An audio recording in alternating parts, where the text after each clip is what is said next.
Bienvenidos al campus virtual del ciclo 2019-1. Soy la profesora Débora Ponce del curso de Geografía y en la semana 13 tocaremos el tema de actividades económicas primarias en el Perú. Hoy día iniciaremos con el bloque de actividades económicas en el Perú. Como sabemos, estamos pasando a un nuevo bloque dentro del curso de Geografía que es de contenido más social. Hablamos de la parte de las actividades económicas, vamos a hablar luego de la demografía y de la ubicación territorial que nosotros mantenemos dentro del país. Cuando hablamos del bloque de actividades económicas en el Perú, sabemos que es un tema que también se trabaja en el curso de Economía por su misma naturaleza. Solo que en el curso de Economía vinculan más que todo los términos generales y definiciones del área de la economía. Mientras que nosotros vamos a tratar de priorizar la utilización de los recursos, cómo se clasifican los diferentes recursos naturales dentro del país y además cuáles son las ventajas y desventajas de las diversas actividades económicas. Una actividad económica permite satisfacer necesidades. Y como ya hemos visto en temas anteriores, la satisfacción de necesidades se realiza mediante la utilización de los recursos naturales. Entonces, una actividad económica permite que nosotros tengamos acceso a los recursos naturales. Las actividades económicas las vamos a clasificar en tres grupos. Siempre desde pequeños en el colegio nos han enseñado estos tres grupos, los cuales tienen nombres sencillos y corresponden al sector primario, sector secundario y el sector terciario. Dentro de cada uno de estos grupos vamos a tener también una subclasificación. Empezamos primero porque no podemos saltearnos de un sector primario a terciario porque mantienen también una secuencia. El sector primario brinda la facilidad de obtener el recurso natural. El sector terciario transforma el recurso natural en un nuevo producto. Y el sector terciario permite que nosotros tengamos acceso en nuestros hogares a dichos recursos ya modificados. Dentro del sector primario vamos a tener nosotros dos grupos. El primero, las actividades extractivas y luego las productivas. Una actividad extractiva es aquella que nos da los recursos naturales sin modificación alguna. Es decir, podemos utilizar el recurso tal y como lo obtenemos. Por ejemplo, la tala. Podemos construir directamente con las maderas o con los troncos de los árboles sin necesidad de hablar de tablones, triplés o de tipos de madera. Tenemos también la caza, puesto que nosotros utilizamos, por ejemplo, el venado colorado, ya visto en la clase anterior, y el venado colorado directamente lo podemos comer en un plato. Podemos aderezarlo, freírlo, etc. Luego tenemos también la actividad de la minería, porque sacar el mineral del yacimiento es minería. Transformar el mineral en un producto distinto o simplemente pulirlo ya sería una industria y ya sería en este caso sector secundario. Y la pesca, puesto que en la pesca al obtener un pececito, este pececito va a ser directamente consumido por el hombre en los hogares. Las actividades productivas tienen modificación, pero es modificar el proceso, no el producto. ¿Cuáles son estas dos actividades? Agricultura y ganadería. ¿Cómo hablamos nosotros de modificar el proceso? En la ganadería, por ejemplo, si nosotros queremos obtener leche, para obtener una mejor calidad de la leche, vamos a alimentar mejor a la vaca. Entonces, no estamos cambiando la leche, sino el animal que produce la leche. En la agricultura, si queremos que los productos no estén malogrados o que en su apariencia se vean no adecuados o feos, en este caso hacemos la utilización de un buen abono para la tierra para que el producto tenga una mejor calidad. pero no transformamos el producto, es decir, el fruto final. Cuando hablamos del sector productivo, nos referimos entonces al sector agropecuario, agro de agricultura y pecuario de ganadería. En el sector secundario vamos a hablar nosotros de actividades transformativas. La actividad transformativa por excelencia es la industria. Pero dentro del rubro del sector secundario también encontramos el sector de la construcción, porque con este oficio podemos nosotros transformar lo obtenido en minería no metálica, es decir, mármol, caliza, yeso, que nos permiten tener buenas edificaciones. Y el sector terciario habla de actividades distributivas. La actividad distributiva por excelencia es el comercio, pero cuando nosotros hablamos de este sector, también nos referimos a los servicios.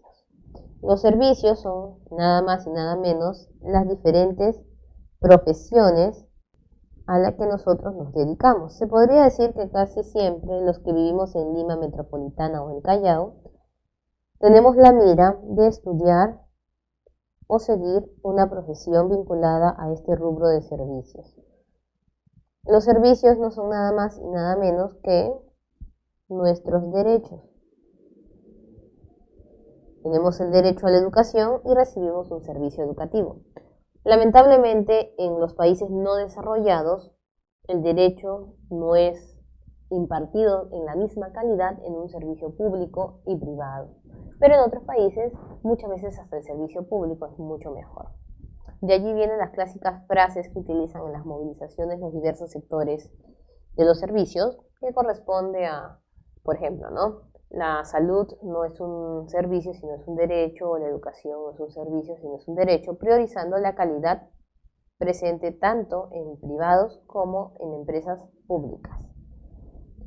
Hoy día solo trabajaremos el sector primario y la próxima semana desarrollaremos los conceptos del sector secundario y terciario. Iniciaremos por las actividades productivas, haciendo hincapié primero en la agricultura. Se dice que la agricultura es una actividad madre por excelencia en el Perú y que se da gracias a ciertas características geográficas que presenta nuestro país. Por otro lado, se genera más ganancias o divisas en el caso del comercio exterior frente a los productos agrícolas o dentro del comercio interno. Pero la agricultura como tal no es de forma correcta la remuneración. Una de las características que hace posible que nosotros tengamos una buena agricultura en el Perú es el clima, porque habíamos visto ya que el Perú presentaba 28 de los 32 tipos de clima y 90 tipos de microclima. El clima hace posible que el Perú tenga una variedad de recursos. Si nosotros pensamos en Colombia, pensamos en café. Si pensamos en Brasil, plátano, por ejemplo. Si pensamos en Bolivia, papa o quinoa. Pero cuando pensamos en Perú, se nos vienen a mente diversos productos de acuerdo a las zonas a las cuales estamos más cerca en los diversos países. Se podría decir entonces que no hay un recurso madre en la agricultura, sino que existe diversidad gracias a los tipos de clima y la ubicación latitudinal que presenta nuestro país.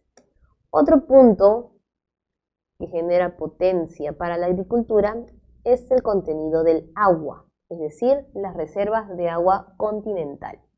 Se dice que el Perú tiene una gran cantidad de reservas de agua continental por la presencia del Parque Nacional de Huascarán con los 660 glaciares y 300 lagunas, y además por la presencia del río Amazonas y todo lo que deriva de él.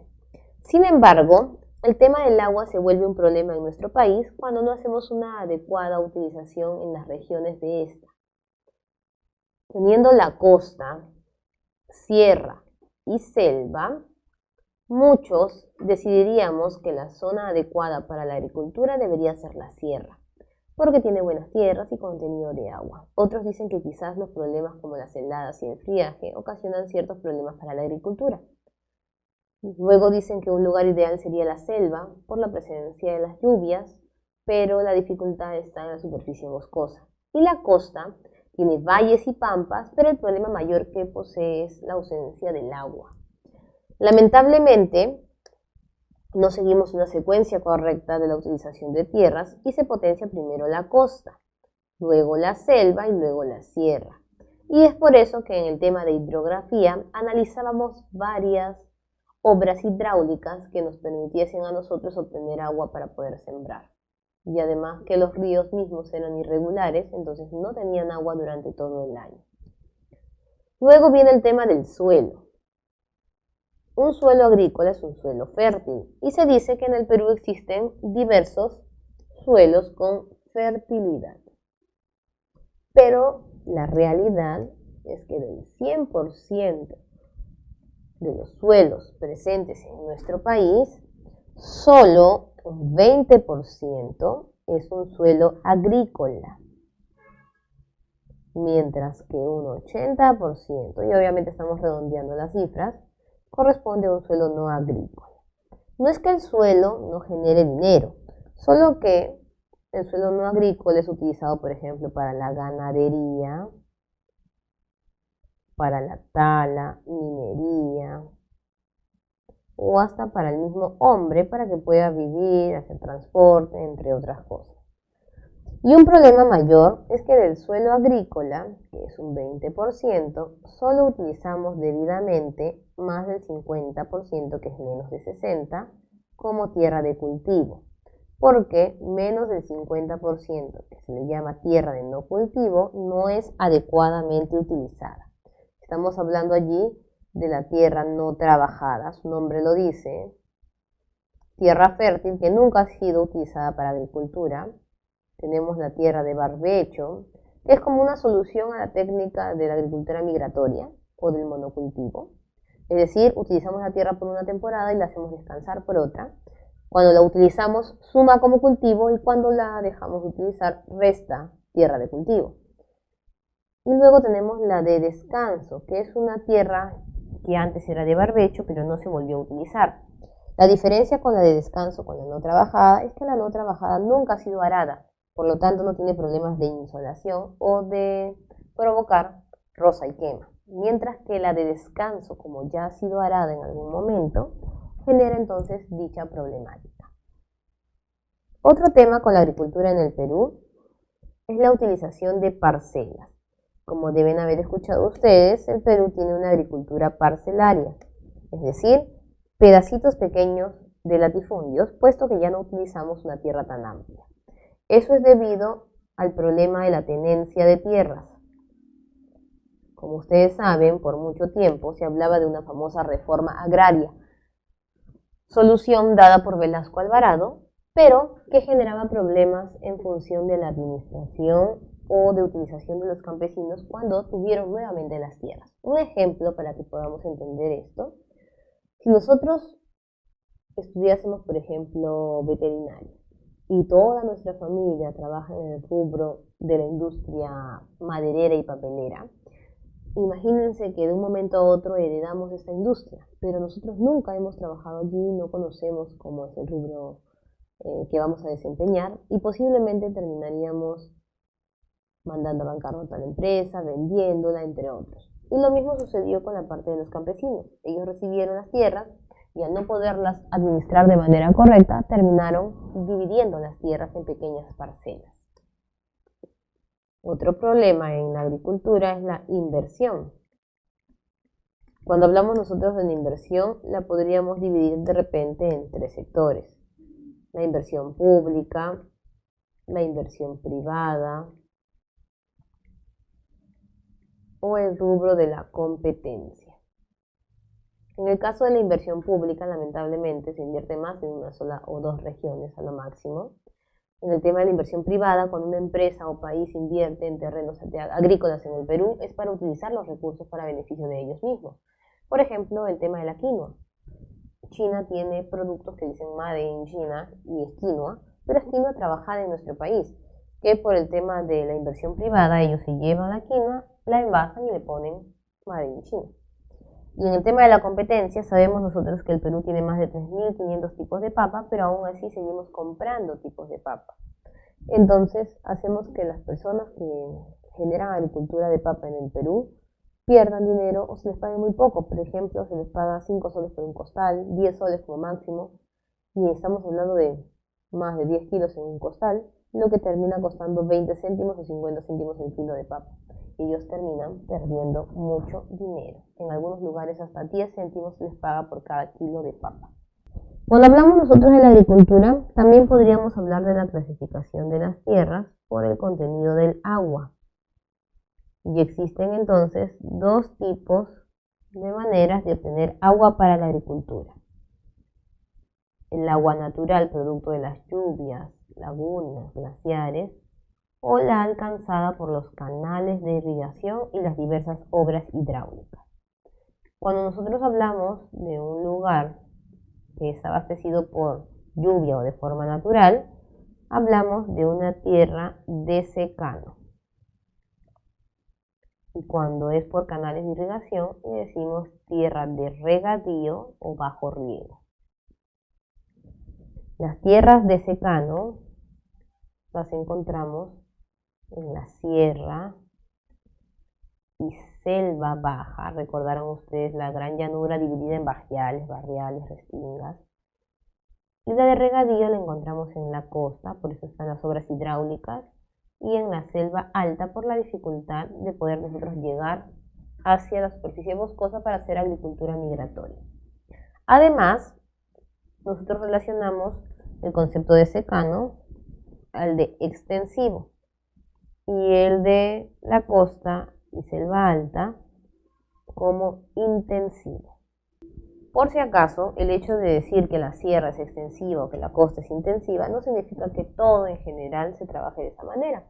Existen pequeñas porciones de tierra en la sierra y selva baja que son extensivas y también, intensivas y en su mayoría extensivas, pero en la costa y selva alta encontramos en mayoría intensivas, pero pequeñas también extensivas.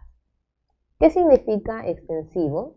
Lo relacionan con tradicional, mientras que intensivo lo relacionan con mecanizado, tecnificado, planificado, especializado, productividad y divisas.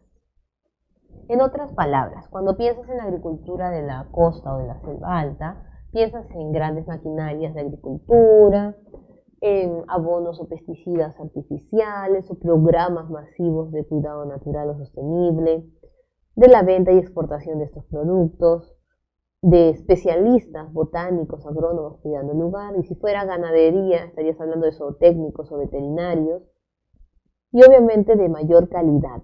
Claro, entiéndase calidad en este caso por obtener varios productos que la mayoría están listos para poder exportarse. Mientras que en extensivo no utilizamos tanta maquinaria, lo más técnico que tienen son los andenes, la chapitaglia, es un cuidado de fertilización natural, pero que corre el riesgo de que muchos productos de repente salgan chancaditos, no adecuados para venta, pero con un sabor más agradable. En este caso, el término intensivo se relaciona con los ya mencionados, pero su definición exacta es más cantidad, obviamente, de productos en un menor tiempo y en un menor espacio. Recuerden además que el término extensivo e intensivo no solamente va a ser válido para agricultura, sino también para ganadería. Y obviamente extensivo sería lo contrario, menos cantidad, más tiempo y más espacio. Vamos a poner ejemplos de ambos sectores, tanto de agricultura y ganadería, para entender lo que es extensivo o intensivo. Por ejemplo, pondríamos en primer lugar la agricultura de la uva.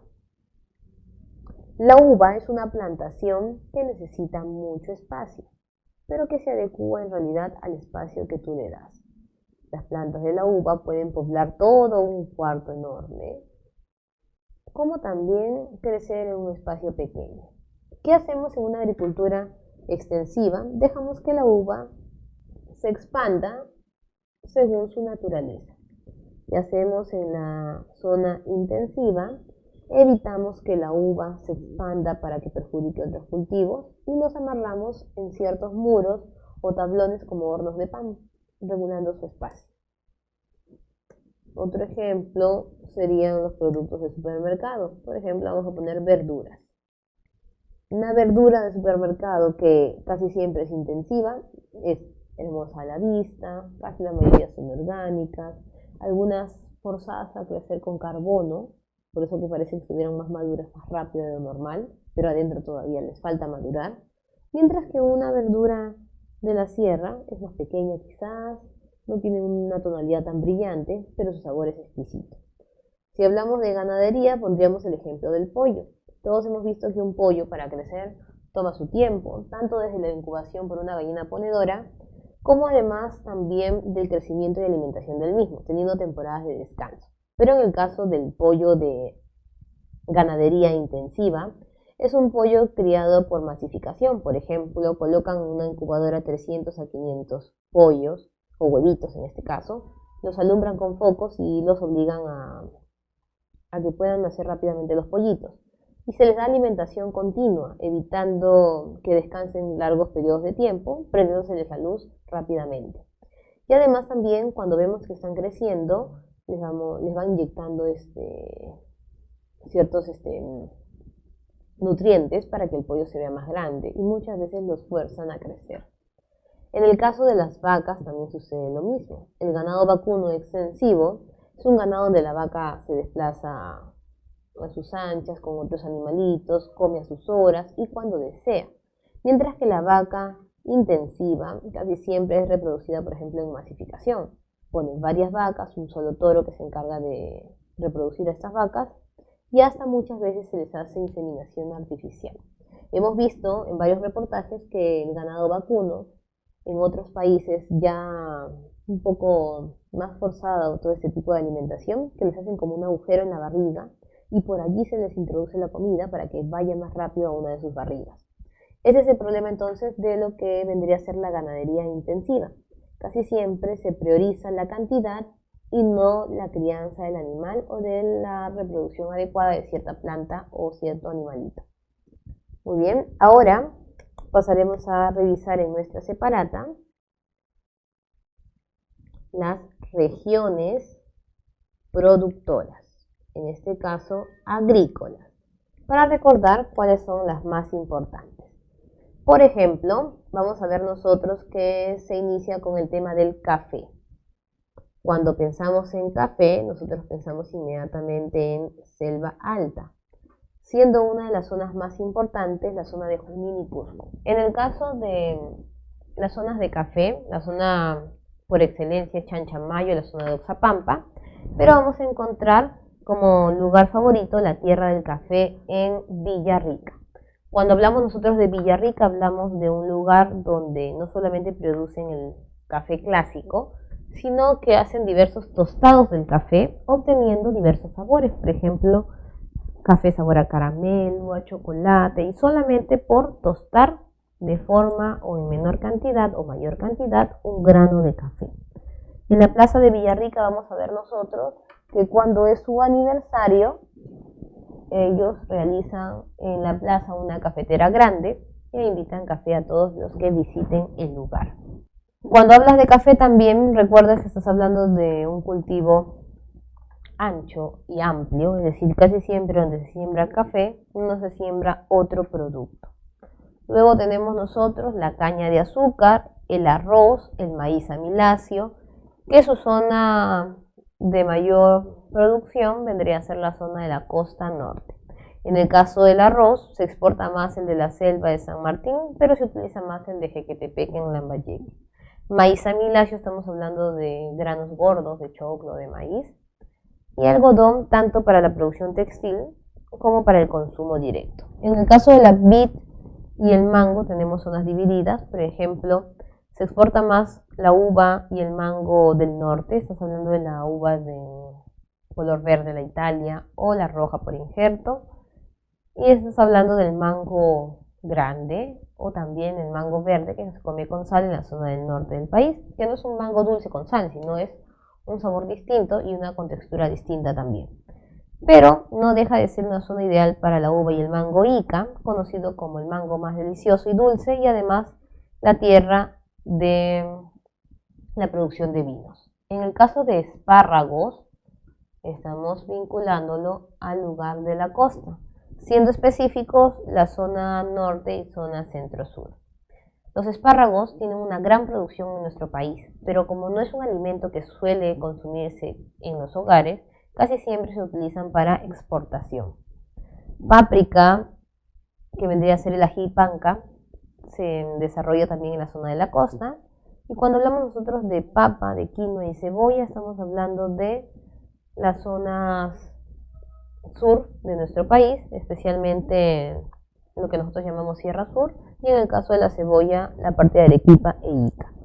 Papa, somos los exportadores por excelencia, con más de 3.500 tipos de papa, y en el caso de la quinoa, el lugar por excelencia es Bolivia, pero en los últimos años el Perú ha ganado el primer lugar en la venta de quinoa en la zona de Puno, y en cebolla estaríamos teniendo como el máximo vendedor Arequipa, encontrando la cebolla en varias tonalidades, siendo la más vendida para la parte gourmet la cebolla rosada y la cebolla blanca.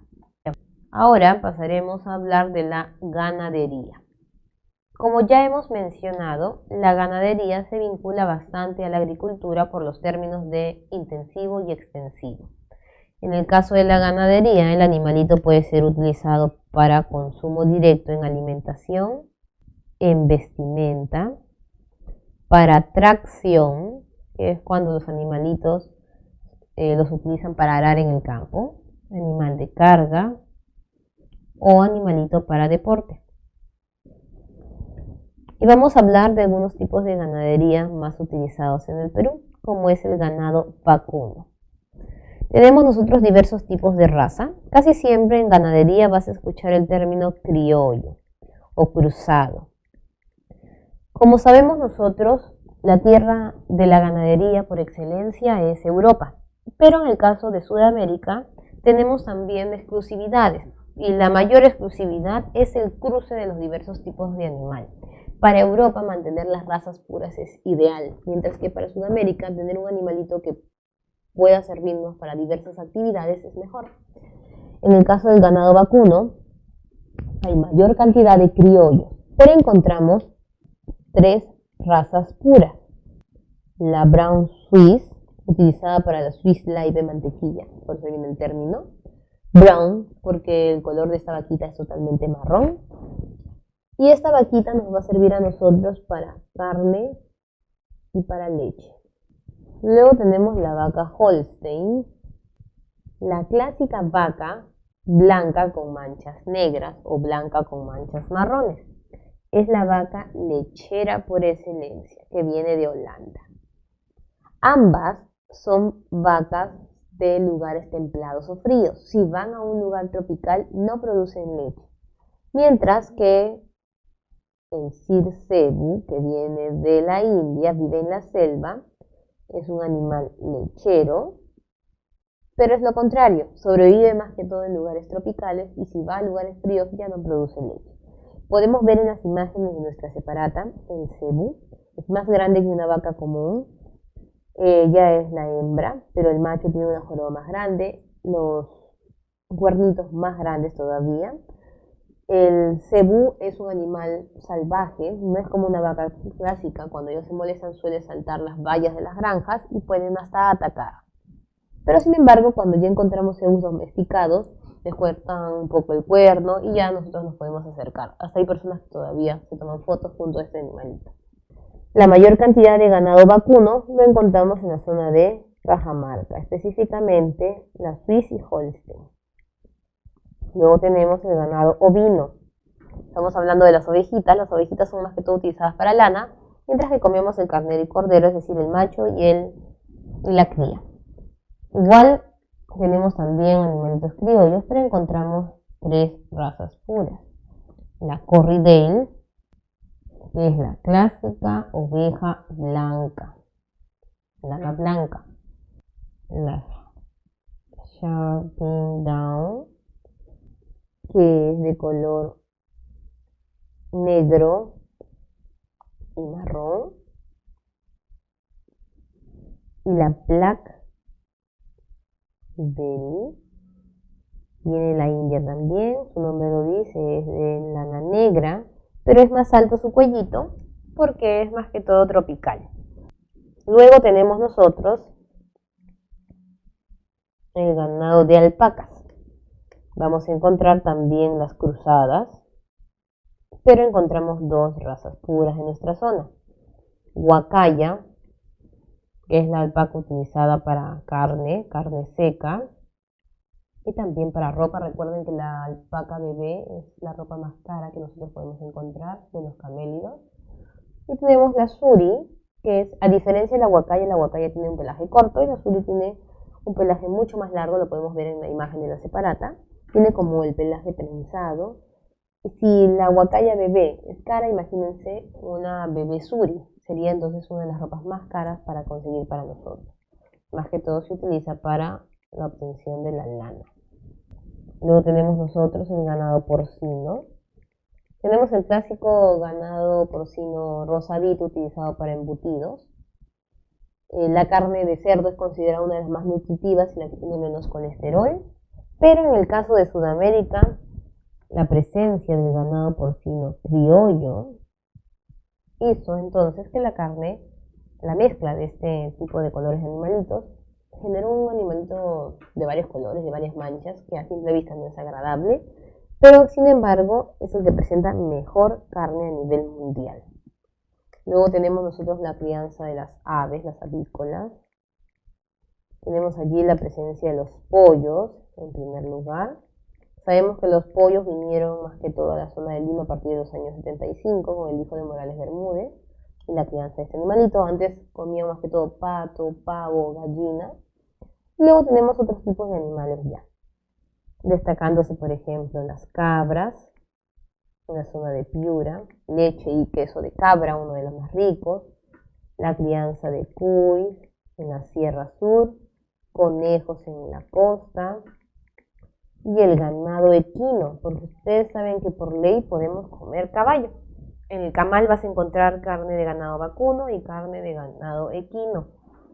En una época, en los años 90, la gente era estafada porque le daban equino en vez de vaca.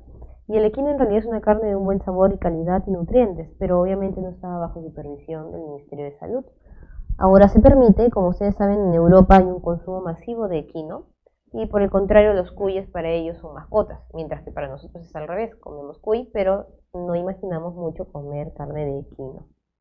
Luego tenemos vinculado a la ganadería dos actividades que quizás no son directamente ganaderas, pero guardan relación, que es la sericultura, que es la crianza de gusanos de seda.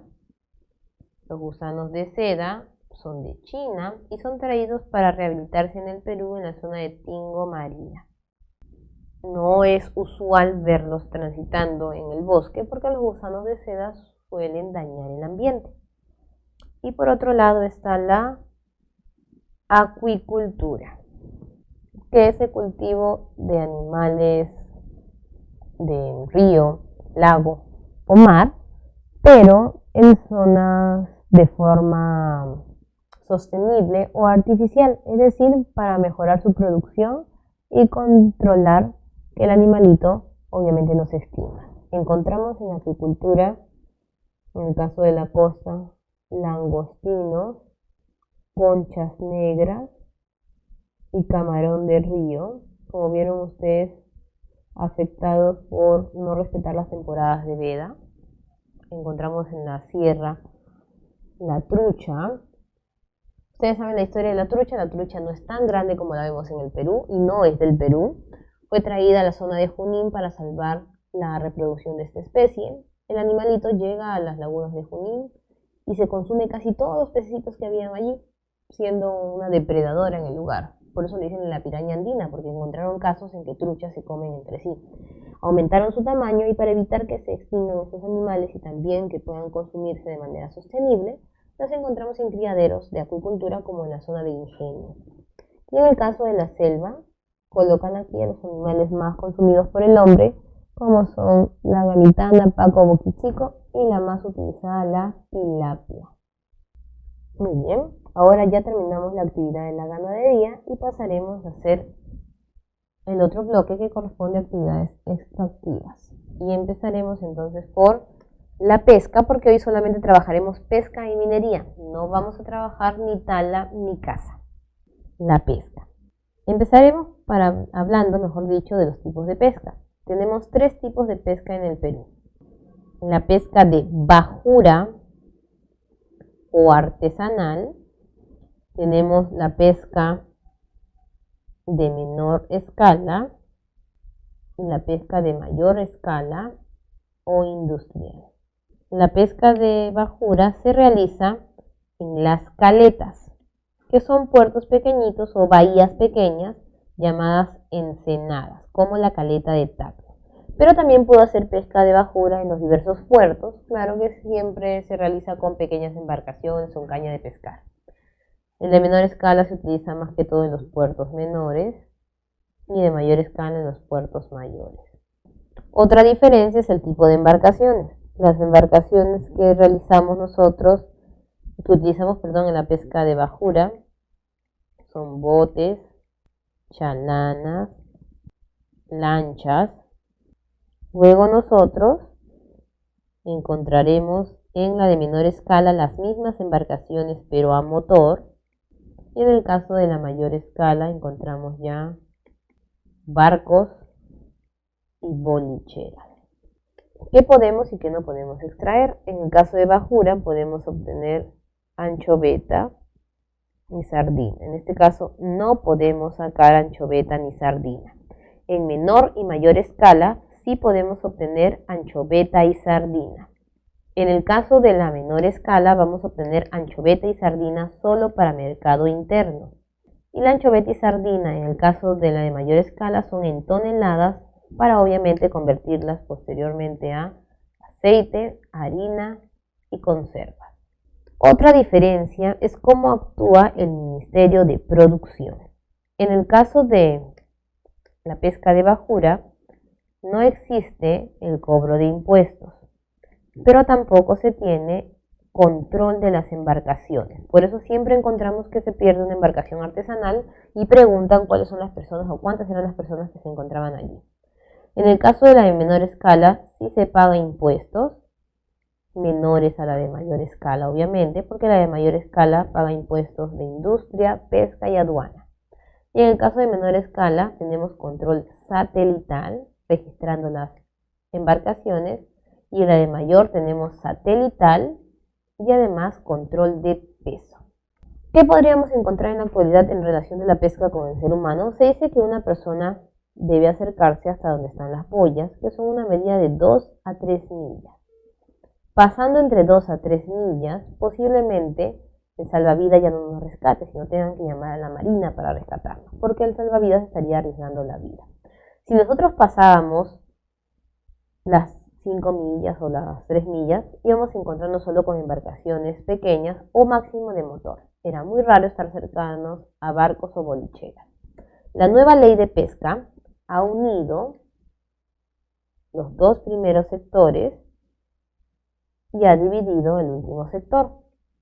Al primer sector le ha colocado el nombre completo de artesanal o menor escala, y al segundo sector le ha mantenido el nombre. Pero la diferencia no solamente ha sido la unión, sino la distancia. Se dice que la de bajura antes era de 0 a 5, la de menor de 5 a 10 y la de mayor de 10 a 200. Actualmente, solo bajura y menor están hasta 5 y la industrial empieza en 5. ¿Qué problemas tendríamos allí? Una embarcación a motor competiría con una embarcación que no posee motor y le quitaría los recursos. Además que hasta 5 millas no encontramos mucha variedad de peces. Casi el que más se abastecería sería la pesca industrial porque tendría toneladas de registro de peces. Las personas están más expuestas ahora a la cercanía de barcos y bolicheras, y como hemos visto en el verano, en muchos puertos, cuando iban a nadar las personas, encontraban más que todos barcos estacionados y no podían realizar sus actividades de turismo. Ese es el problema que se viene registrando en la actualidad. Ya en resumido, la pesca artesanal o de menor escala, ya no en tipos de peces o los tipos de embarcaciones, sino más que todo el porcentaje, que son bodegas entre 32.6 metros cúbicos, y en el otro caso estaríamos hablando de más de 32.6 metros cúbicos. Cuando hablamos de pesca, también estaríamos hablando un poco de lo que es la pesca continental, es decir, recursos que se obtienen en lagos o ríos. En el caso de la costa, son los mismos animalitos que se trabajan en acuicultura: langostinos, conchas negras,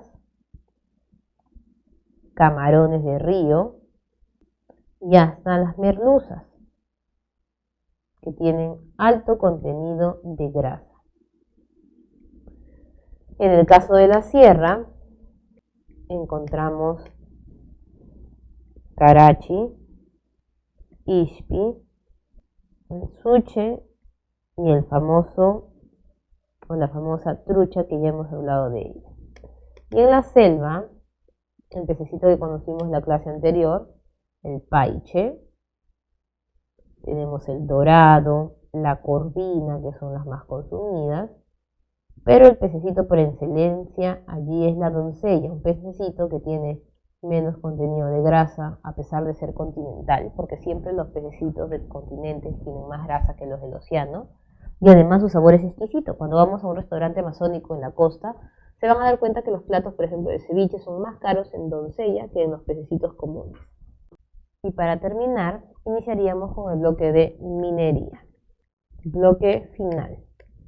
La minería en el Perú es una actividad extractiva que genera gran número de divisas, tanto por la obtención del mineral como la exportación del mismo. Además de ello, la minería peruana es polimetálica por la diversidad de minerales que se van a extraer. Además, dentro de los metales tenemos la mayor producción en cobre, sin embargo, no hemos perdido el puesto en la obtención de plata, de zinc, de oro, que nos encontramos dentro del primero al 10º lugar, a pesar que hemos tenido por historia tantos hurtos sobre el tema de minerales. La minería es una actividad pública, porque todo recurso que se encuentra en el subsuelo le pertenece al Estado. Pero a pesar de ser una actividad pública, es una actividad susceptible a ser concesionada, es decir, tiene concesiones. Las concesiones también se dan en el transporte, por ejemplo, como ustedes han podido ver, cuando nos vamos en todas las rutas de Lima, dice Provías, concesionado por 7 años, 8 años. En el caso de las concesiones de la minería también se dan así. Antes se denunciaban minas. Una denuncia de mina era encontrar un yacimiento, avisarle al Estado y ser el primero en explotar la mina. Actualmente todas son concursos de concesiones. Tenemos dos términos para utilizar en la actividad minera: yacimiento y mina. Un yacimiento es un lugar natural que tiene mineral, y mina es la construcción que realiza el hombre en dicho yacimiento para explotarlo. El yacimiento se divide en prebendas, es decir, pedacitos de yacimiento que son concesionados por una misma empresa o por varias empresas. Y las minas son de dos tipos: de tajo abierto o de socavón. La de socavón es el clásico túnel o mina subterránea. La profundidad del túnel depende de la extracción de la cantidad de minerales que tenga dicho yacimiento. El mineral más profundo es el oro y es el que utiliza el mayor número de mercurio. El socavón tiene ventajas y desventajas. La ventaja es que se evitan los robos, porque es un túnel, obviamente. Y la ventaja es que la mejor utilización para recursos mineros, la mejor obtención. Las desventajas, que generan muchas enfermedades para los trabajadores, porque están bastante tiempo en este túnel. Y segundo, la reducción de la demografía en la región donde se encuentra dicho yacimiento. Tajo abierto evita las enfermedades porque son cortes que se realizan en la tierra para succionar casi siempre hidrocarburos como petróleo y gas natural, llevados por tuberías. El problema es que en las noches hacen tajos a los ya cortes realizados e instalan las personas tuberías para robar el hidrocarburo, lo que termina generando la minería ilegal, siendo el mayor número o dándose el mayor número de minería ilegal en las zonas de Madre de Dios. Estos son los famosos derrames de petróleo, puesto que cuando se da en la mañana quitan la tubería, pero no cierran el agujero que ellos mismos han ocasionado. Una empresa asegura la tenencia de las prebendas o del yacimiento completo a través del pago de impuestos, asegurando así también el Estado la retribución social, económica y natural. Los tres impuestos más utilizados en la minería son regalía minera, que es como una especie de pago de alquiler por la utilización de un recurso no renovable, derecho de vigencia, que es el valor del contrato, es decir, si yo pago un derecho de vigencia por 20 años, nadie puede utilizar el yacimiento o el Estado no puede vendérselo o alquilárselo en este caso a otra empresa, salvo que me pague a mí la indemnización o me pague la indemnización por el daño y perjuicio ocasionado al quitarme la concesión.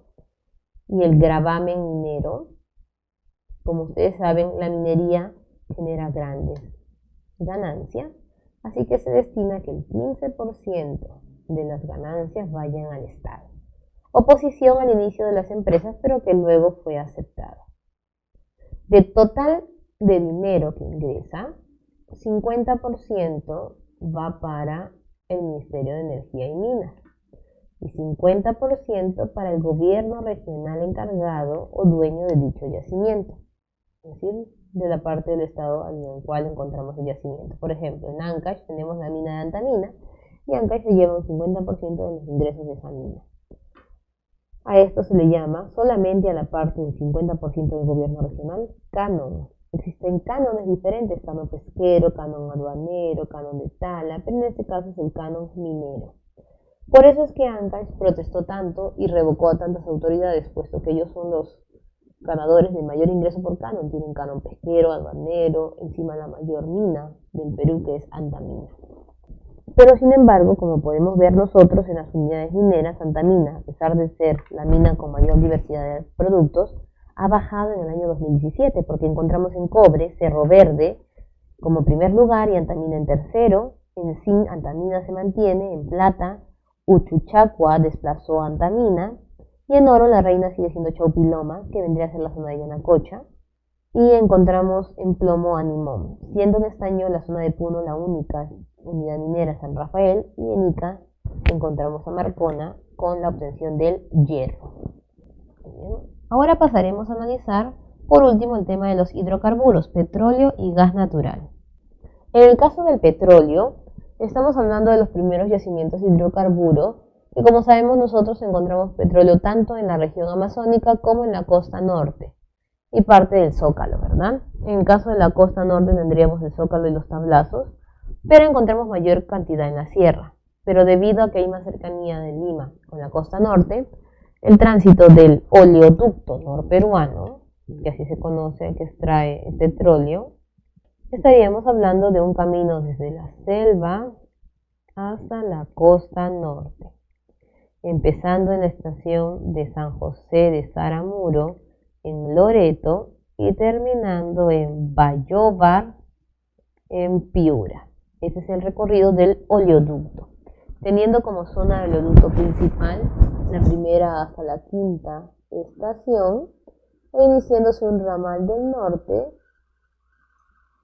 que terminaría en este caso en Bayóvar.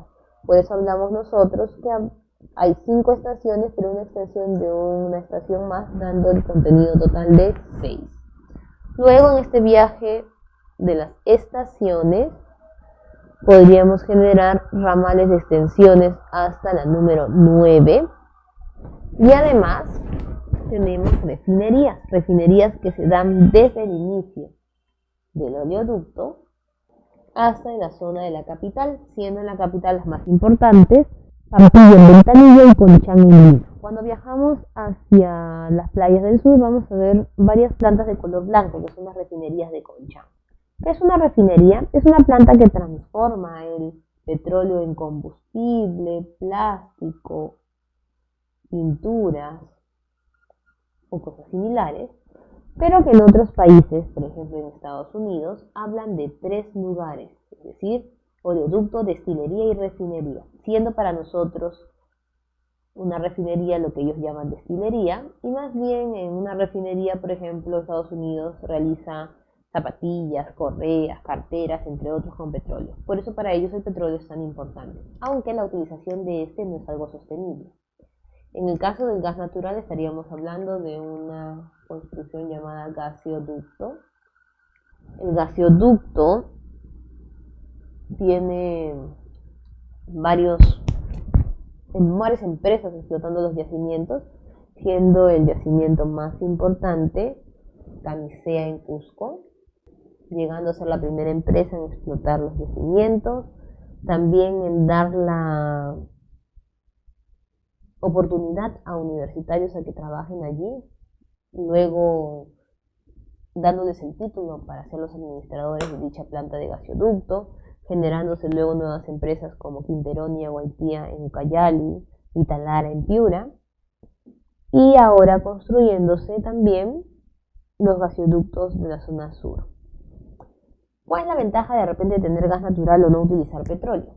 El gas natural es mucho más cómodo. Las personas que tienen gas natural en su casa pagan recibos de 10 a 15 o 20 soles. Segundo, es más seguro, porque obviamente tienen válvulas que le permiten cerrar el gas natural. En cambio, en el caso del balón de gas es mucho más peligroso. También hablamos de la utilidad, porque el gas, cuando tenemos balón de gas, tenemos que poner un balón de gas en cada lugar que utilice, obviamente gas. Y cuando tenemos gas natural, utilizamos nosotros hasta las termas con gas natural, ahorrando en electricidad. El único problema quizás sería el valor de la instalación, pero se puede pagar por partes y esto ocasiona al final un ahorro para el hogar. Las dos construcciones son consideradas construcciones modernas. El petróleo por el oleoducto es una construcción japonesa que quizás por el tiempo que ya tiene tuvo también problemas de derrame de petróleo, pero muchos de estos derrames, como hemos visto, son a causa de la minería ilegal. Recordar que no solamente existe minería ilegal, sino también tenemos minería informal, que no es lo mismo, porque la informal realizan actividades en zonas permitidas, además quizás no pagaban los impuestos completos y ahora están iniciando o se están regularizando, mientras que la ilegal lo hace en zonas prohibidas, que son áreas naturales de protección, en lugares no destinados porque hay animalitos, o nunca tienen el interés de formalizar. Ahora, jóvenes, vamos a pasar a resolver algunas preguntas que nos van a permitir a nosotros aclarar las dudas sobre el tema. Primera pregunta. La actividad agrícola tiene una importante presencia en la escena nacional por la gran participación de la población económicamente activa, sino además en la tecnificación de la misma con fines de la agroexportación acorde a las exigencias del primer mundo. A partir de lo expuesto, identifique las alternativas correctas relacionadas con la actividad descrita. 1. Las regiones de Pasco y Junín son áreas productoras de café, y esto es verdadero debido a que Junín y Pasco conforman la zona conocida como Selva Alta, que vendría a ser Amazonas, San Martín y la zona conocida como Ceja de Selva, que en este caso son las regiones de la sierra pegadas a la selva. La producción de espárragos se realiza en los valles longitudinales y esto es falso. ¿Por qué? Porque sabemos nosotros que el espárrago se produce en la costa y valle longitudinal corresponde a la selva alta. En la sierra peruana solo se realiza la agricultura tradicional y de secanos y sabemos bien que esto es en mayor instancia. El término solo lo invalida porque estamos hablando de que no todas las tierras son necesariamente extensivas, existen pequeñas tierras intensivas. El aumento de la producción de quinoa se da por su alto costo en el mercado mundial y eso es verdadero porque últimamente se compra más quinoa, se vende más quinoa y además el Perú queda en los primeros lugares. Tendríamos como respuesta la 1 y la 4, siendo la letra B. 2. Los estudiantes de la carrera de zootecnia analizaron los resultados de la encuesta nacional agropecuaria, donde se registra la disminución de la población pecuaria, debido a la ocurrencia de heladas y sequías. Como ya hemos visto, hace mucho tiempo hicimos el tema de los problemas climáticos, destacándose las heladas para la sierra y las sequías para la parte también de la sierra, pero en diferentes etapas. Heladas en temporadas de un invierno crudo, junto con la altitud, y las sequías, especialmente en las temporadas de veranos fuertes para la costa, como son los veranos del fenómeno del Niño. Entonces, tendríamos nosotros, ¿cuándo se darían estas anomalías? ¿En qué meses y quiénes se verían afectados? Mayo y julio podría ser, porque es una temporada para las heladas, no tanto para las sequías. Afectando ovinos y alpacas, también podría ser correcto. Agosto y septiembre, intensificando la depredación de la trucha. Entonces se supone que cuando nosotros hablamos de problemas, hay una disminución de la caza o utilización de un tipo de animal, porque acá dice depredación, y además porque casi siempre que hay heladas no tenemos tanto problemas con la laguna en sí, sino más que todo con los animales que se encuentran fuera de esas lagunas. Mayo y julio por la presencia del fenómeno del Niño. En primer lugar, no podríamos relacionar mayo y junio con el fenómeno del Niño. Y segundo, ya te están diciendo que más que todo es por helada y sequía, y Niño es para la costa y no en la región de la sierra. Abril y junio reduciendo la producción de cuyes. Los cuyes nunca se afectan por heladas y sequías, y la temporada tampoco es correcta. Diciembre a marzo es una temporada en que inicia el fenómeno del Niño, que podría ser verdadero para sequía pero no para helada, afectando vacunos, ovinos y camellos. Y quien puede coincidir más que todo con los dos fenómenos, con los animales y con la fecha exacta, sería entonces la letra A, puesto que en el caso del Niño, que si bien coincide con la sequía, no es todos los años, solamente en algunas temporadas. 3. Aquí es fácil porque relacionamos las zonas gasíferas. En este caso, Camisea es la primera que se dio en el Perú y lo relacionamos inmediatamente con Cusco, que es la mayor. Talara, por el término, inmediatamente lo relacionamos con Piura. Y a Guaitía lo vamos a relacionar con la zona de Ucayali. Tendríamos así entonces 1C, 3A y 2B. En este caso sería la letra E. 4. La actividad minera es de vital importancia para el desarrollo de nuestro país, puesto que nuestra economía depende de ello. Determina el valor de verdad de los siguientes enunciados relativos a esta actividad económica. En el último quinquenio la minería es la principal fuente de divisas y esto es verdadero, compitiendo actualmente solo con el turismo. Más de 500.000 personas se dedican a la minería informal, eso también es correcto. Casi siempre todos se encuentran en Madre de Dios. Cerro de Pasco y La Oroya son ejemplos de minería ilegal. No, porque sabemos que Cerro de Pasco es una mina importante y La Oroya era una mina formal, solo cerrada por los temas de contaminación y por problemas de impuestos, que se volvió informal más no ilegal. La producción más importante de hierro proviene del norte, tampoco es correcto porque el hierro existe en Ica, Marcona, e Ica no es norte, sino es zona sur. Sería entonces 1 y 2 como verdadero y las dos últimas como falso, dando respuesta a la letra C. Bueno, hemos concluido la primera parte del bloque de actividades económicas y nos vemos la próxima semana para continuar con lo que son las actividades secundarias y terciarias.